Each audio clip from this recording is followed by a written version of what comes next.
Hello viewers तेबे आपण मानकु स्वागत जनाऊँगी आपण मानकर प्रिय YouTube channel all in one को बंधु मैंने देखु फाइनाली एसएसबी टीजीटी बा स्टेट सिलेक्शन बोर्ड तरफ जो ट्रेंड ग्रेजुएट टीचर पर अपेक्षा रही थे बहुत बड़ न्यूज अपडेट अच्छे आपको जनइबी विशेषकर जब आपने देखिए केंद्र शिक्षा मंत्री मान्यवर श्रीजुक्त धर्मेंद्र प्रधान सांगक राज्य शिक्षा मंत्री विद्यालय गणशिक्षा विभाग नित्यानंद गंडक सहित उच्च स्तरीय बैठक मुझे पूरा प्रमाण अच्छे सबकि अपडेट देवी आपण मैंने जहाँकि देखिपुं शिक्षा मंत्रालय मिनिस्ट्री ऑफ एजुकेशन गोटे पटे अच्छा ओडिशार आपंकर राज्य शिक्षा मंत्री मान्यवर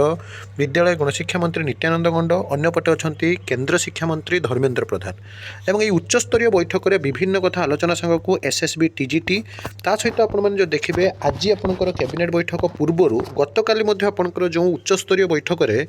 जो थे कि 55,773 कोटी टंकार 700 शिल्प सांगक 14,500 नियुक्ति को बर्तमान मंजूरी मिल सारी सहित आज पुणी आपंकर कैबिनेट बैठक अच्छी से विषय में आलोचना करवा कंप्लीट वीडियो देखिए जहाँफल आपने सबकि इनफर्मेशन पाइपर। प्रथम देखो केंद्र और राज्य शिक्षा मंत्री उच्चस्तरीय बैठक देखिपुं नुआ दिल्ली में ओडिशा रे शिक्षा क्षेत्र में विकास एवं जातीय शिक्षा नीतिर सफल रूपायन नहीं गुरुवार केंद्र शिक्षा मंत्री श्री धर्मेंद्र प्रधान एवं ओडिशार स्कूल और गणशिक्षा मंत्री नित्यानंद गंडक मध्य एक बैठक अनुष्ठित होती एसएसबी टीजीटी केबे सुधा आसो पूरा डिटेल्स कहि कौन केतोटी पोस्ट आसो से विषय कहि एटी टिके विलंब हम कारण एमएलए टीचर और स्पेशल टीचर अलग आसबार आपंकर चान्स अच्छे मुझे डिटेल्स आपको कहबी। यही बैठक में केंद्र और राज्य शिक्षा विभाग वरिष्ठ अधिकारी मैंने उपस्थित रही ओडिशार शिक्षागत प्राथमिकता उपर विस्तृत आलोचना करथिले। बैठक में राज्य में जातीय शिक्षा नीतिर कार्यकारिता एवं नेशनल करिकुलम फ्रेमवर्क बा जो एनसीएफ एजुकेशन आपंकर रही आधार में नूतन पाठ्यपुस्तक प्रस्तुति उपर गुरुत्व आरोप कर विशेषकर ओडिशा रे जो आपंकर कार्यकारी होता विभिन्न केंद्रीय शिक्षा योजना गुड़िक अग्रगति संपर्क में समीक्षा कर स्कूल रे छात्र छात्री मध्य जो ड्रप आउट पिला जो पाठ छाड़ी चली जाउछंती एवं ड्रप आउट हार को केमती ह्रास कर समस्त गुणात्मक शिक्षा सर्वोपरि 2036 सुधा एक भविष्य प्रस्तुत एवं समृद्ध ओडिशा गठन पर शिक्षा क्षेत्र में जो सब जुगान्तकारी वैप्लविक परिवर्तन आणाजिबो एवं प्रधानमंत्री नरेंद्र मोदी नेतृत्व में मुख्यमंत्री मोहन चरण माझी सहयोग में डबल इंजिन सरकार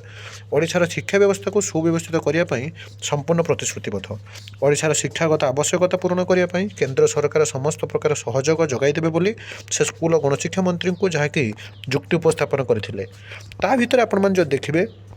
आज राज्य कैबिनेट गुरुत्वपूर्ण बैठक शुक्रवार अपराह्न 5:30 आज 5:30 राज्यर कैबिनेट गुरुत्वपूर्ण बैठक हो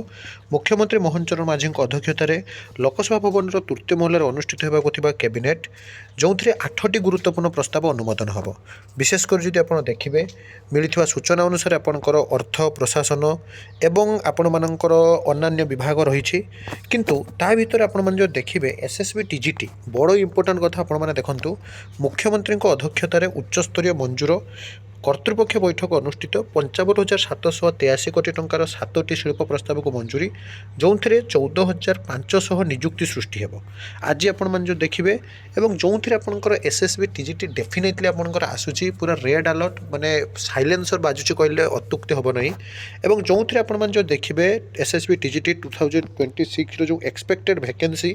जो थे आर्ट्स रे 1867 बा 1867 ओडिया रे 624 पीसीएम रे 699 सीबीजेट रे 622 हिंदी रे 729 संस्कृत रे 639 पीट रे 482 एमती आपंकर जहाँकि वैकेंसी आसवाक जाऊँगी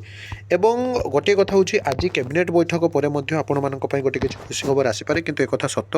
यही जनवरी लास्ट वीक सुधा आपण मैंने विज्ञप्ति 100% देखापी पाइबे एवं आपण मैंने जो देखिए तापर आपंकर जो एमएलए टीचर कारण जनवरी 20 भितर आपंकर ओटीईटी पर आपंकर एमएलए आ गोटे हूँ आपंकर स्पेशल टीचर रिक्रुटमेंट आसो तापर आपंकर असिस्टेंट टीचर बा एटी टीचर रिक्रुटमेंट आप देखापी पाइबे किंतु जेटीएस जिओ आज आपंकर आसब ना फाइनाल है ना आहरी विलंब हम किंतु डेफिनेटली आप अल्प दिन मध्य देखापी पाइबे तो आपने पढ़ापढ़ी जारी रखुँ आ एसएसबी टीजीटी विशेषकर कहबी गोटे प्रकार आपंकर रिक्रुटमेंट प्रोसेस पूरा आरंभ हो किछि दिन मध्य विज्ञप्ति आसीज तेणु पढ़ा जारी रखुँ आ सब ये authentic genuine trustable information channel को सब्सक्राइब लाइक शेयर करूँ एक नुआ वीडियो सहित पुणी थे आप पाखक आसबि बंद उत्कल जननी।